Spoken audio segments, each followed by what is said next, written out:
পাকা আমের আমসত্ত্ব বানাতে আর কোনো রকম সমস্যায় পড়তে হবে না। এই রেসিপিটি দেখার পর খুব সহজেই তৈরি করে ফেলতে পারবেন এবং সারা বছরের জন্য সংরক্ষণ করে রাখতে পারবেন এই রকম পাকা আমের লোভনীয় আমসত্ত্ব। কেমনভাবে বানাচ্ছি রেসিপিটি শেষ পর্যন্ত দেখতে থাকুন।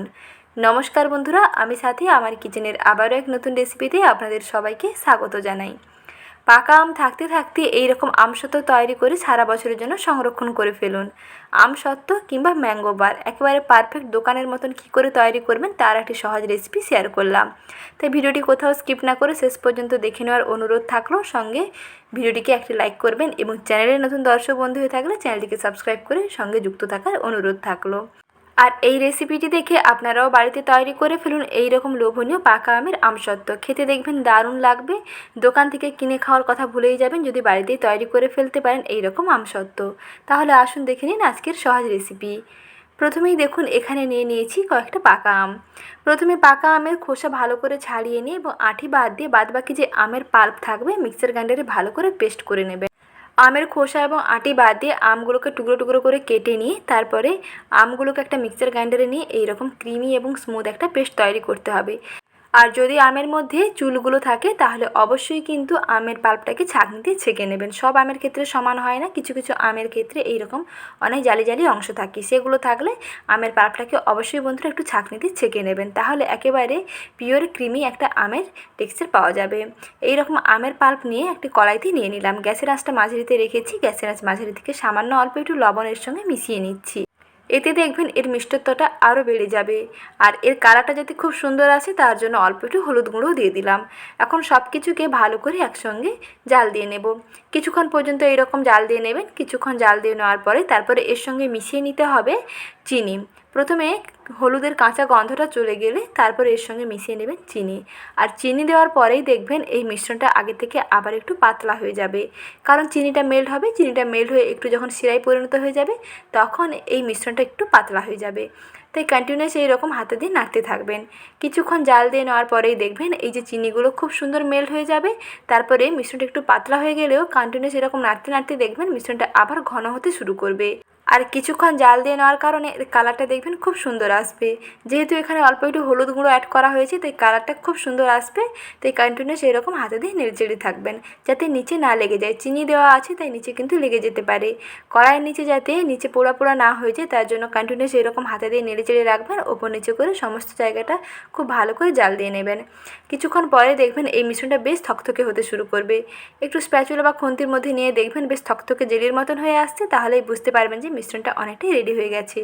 দেখুন স্প্যাচুলাতে খুব সুন্দরভাবে কিন্তু আটকে যাচ্ছে। অতএব মিশ্রণ কিন্তু ঠান্ডা হয়ে যাওয়ার পরে বেশ সুন্দর জমাট হয়ে যাবে। এখন গ্যাসের আঁচটা বন্ধ করে দিয়েছি। মিশ্রণ এইরকম থকথকে করে বানাতে হবে। আর এইরকম গরম অবস্থায় থালার মধ্যে স্প্রেড করে নিতে হবে।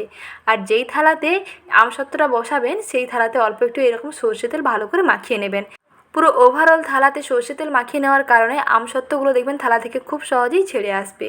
ভালো করে তেল মাখিয়ে নিয়েছি। এখন মিশ্রণটাকে গরম অবস্থায় থালার মধ্যে ঢেলে নিচ্ছি। তারপরে স্প্যাচুলা দিয়ে এরকম ভালো করে থালাতে ওভারঅল স্প্রেড করে দেবেন।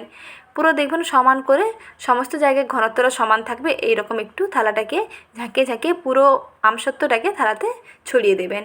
একেবারে গোল পাতলা করে রুটির মতন তৈরি করে নেবেন। আর এটা গরম অবস্থায় করবেন, কারণ ঠান্ডা যত হয়ে যাবে এই আমসত্ত্বটা কিন্তু জমাট হতে শুরু করবে। তাই থালাতে স্প্রেড করতেই পারবেন না। থালাটা দেখুন এইরকম ঝাঁকিয়ে ঝাঁকিয়ে ওভারঅল পুরো মিশ্রণটাকে থালার মধ্যে ঘুরিয়ে ঘুরিয়ে গোল করে দিলাম। পুরো থালাতে দেখুন ওভারঅল স্প্রেড করে দিয়েছি। খুব সুন্দর গোল শেপে রুটির মতন হয়ে গেছে। এখন এটাকে যদি রোদের মধ্যে শুকোতে চান তাহলে একদিনের মধ্যে দেখবেন আমসত্ত্ব শুকনো হয়ে যাবে।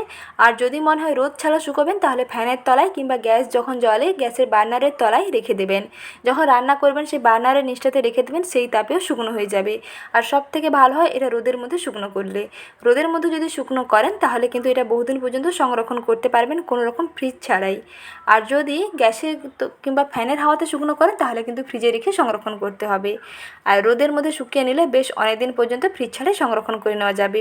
বেশ চড়া রোদের মধ্যে রেখে দিয়েছি। 2 থেকে 3 ঘন্টা সময় লাগবে। 2 থেকে 3 ঘন্টা পরেই দেখবেন উপরটা একেবারে ড্রাই হয়ে যাবে। প্রথমে এরকম হাত দিয়ে উপরটা চেক করে নেবেন বেশ ড্রাই হয়েছে কিনা, তাহলেই বুঝতে পারবেন যে আমসত্ত্বটা থালা থেকে ছেড়ে আসবে। ওপরটা যদি এইরকম হাতের মধ্যে একটু চটচটে লেগে যায় তাহলে কিন্তু শুকোতে আরও একটু সময় লাগবে। তাহলে সারা দিনটা রোদের মধ্যে রেখে দেবেন। দেখবেন একদিনের মধ্যে কিন্তু আমসত্ত্ব একেবারে পারফেক্টলি রেডি হয়ে যাবে। আর আমসত্ত্ব যখন থালা থেকে তুলবেন প্রথমে থালার সাইডটাকে আগে ছাড়িয়ে নেবেন, তারপরে মাঝখানে বরাবর এরকম কেটে নেবেন, তাহলে দেখবেন থালা থেকে সহজেই ছেড়ে আসবে। আমসত্ত্বগুলো দেখুন বন্ধুরা কত সহজেই থালা থেকে উঠে আসছে। আর আমসত্ত্বর পেছনটা দেখুন কত সুন্দর মসৃণ হয়েছে। এতে যেহেতু সর্ষের তেল মাখানো ছিল তাই সহজেই এরকম থালা থেকে ছেড়ে আসলো এবং পেছনটা এত সুন্দর মসৃণ হয়েছে। তাই এইভাবেই তৈরি করে ফেলুন পাকা আমের লোভনীয় আমসত্ত্ব। আর এইভাবে তৈরি করে অনেক দিন পর্যন্ত সংরক্ষণ করেও খেতে পারবেন। খেতে দেখবেন দুর্দান্ত হবে, দোকান থেকে কিনে খাওয়ার কথা ভুলেই যাবেন। তাহলে আজ এখানেই বিদায় নিচ্ছি। আপনারা বাড়িতে তৈরি করে ফেলুন আর রেসিপিটি ভালো লেগে থাকলে একটি লাইক করুন। ভালো থাকবেন, সুস্থ থাকবেন। ধন্যবাদ।